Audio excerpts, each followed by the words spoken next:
Bismillah. Assalamu alaikum wa rahmatullahi wa barakatuhu. We come to you today representing an organization known as Revolution Muslim, opening your eyes to that which you have been made blind to, and having you hear with that which you have been made deaf to. Yesterday, 12 U.S. soldiers were killed, with an additional 31 others wounded.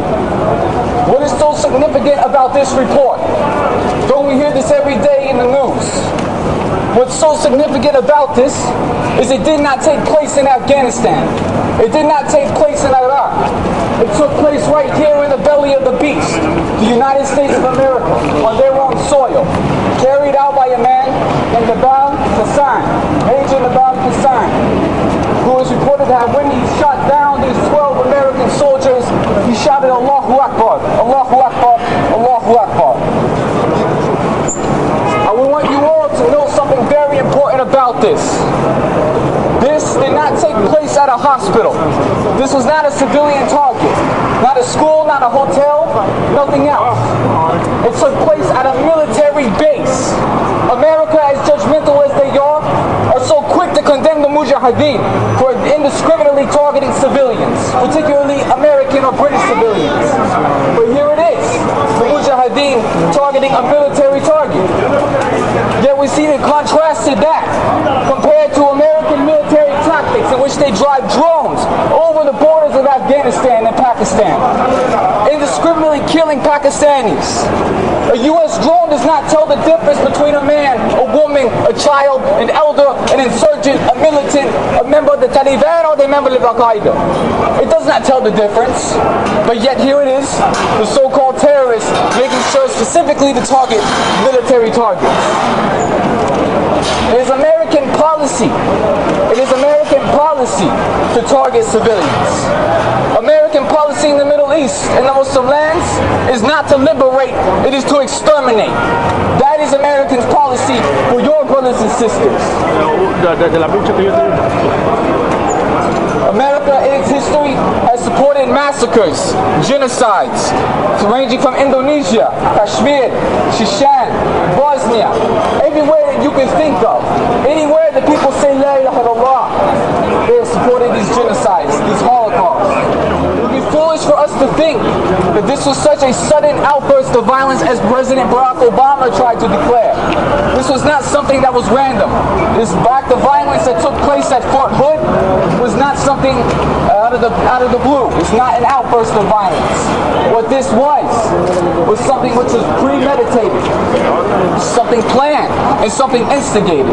Same as this war that America itself has started. It's as our brother Malcolm X, Al-Malik Al-Shabazz, rahimahullah, as he said, the chickens will come home to roost. America's chickens have come home to roost by this event. When America does in the lands of the Muslims, when America does in the lands of South America and Europe, everywhere, what they do will come back to haunt them. It will come back and slap them right in their face as they did yesterday. Whether or not you agree with what took place yesterday at Fort Hood, where these 12 American soldiers were gunned down by a Muslim major, who at last minute, you could say that he had a boost of Iman, and he decided to take actions into his own hands. Possibly that could be the case. What you could say, whether you agree with it or not, is that you understand it. That you could understand why this happened. It can be understood by looking at Surah 8, verse 60, in which Allah says, against them make ready your strength to the utmost of your power, including steeds of war, to strike terror into the hearts of your enemies and the enemies of Allah. The greatest way to strike terror into the hearts of America would to hit them right in the heart, here in the heartland, in the soil. This is how it could be understood. An example from the Sirah that could be free CDs on the table, Sheikh Abdullah Faisal. Welcome on. Learn your Aqidah, free CDs. Did not go out and wait for the Quraysh to attack him. The Prophet Muhammad did not sit and wait for the Quraysh to strike them with their swords. He went out and met them. This could be another possible way which we could understand what took place yesterday. Or the best best example would be from Surah 9, verse 73, in which Allah says, O Prophet, make jihad, peace of Allah, against the disbelievers and the hypocrites, and be firm against them. Hell shall be their homes, and that is the worst of homes. Take note of one specific line. Hell should be their homes.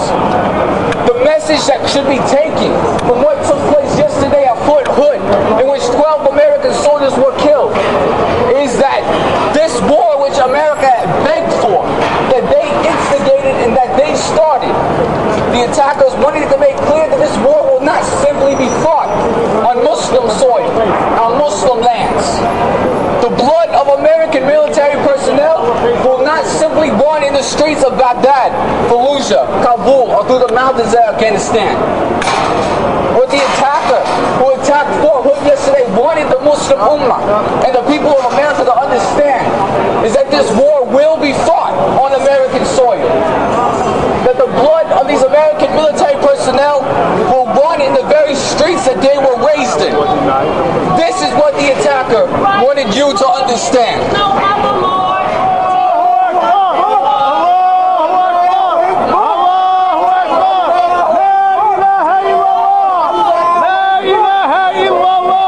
Everyone ignore the flesh worshiper for just this moment.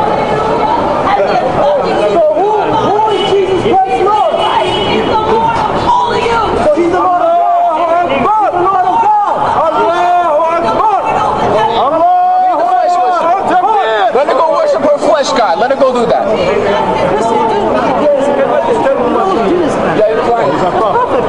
Remember the verse. Surah 9, verse 73, it says, make jihad against the disbelievers and the hypocrites. And the hypocrites. We should all take a good look in the mirror and think about which one of us is the hypocrite.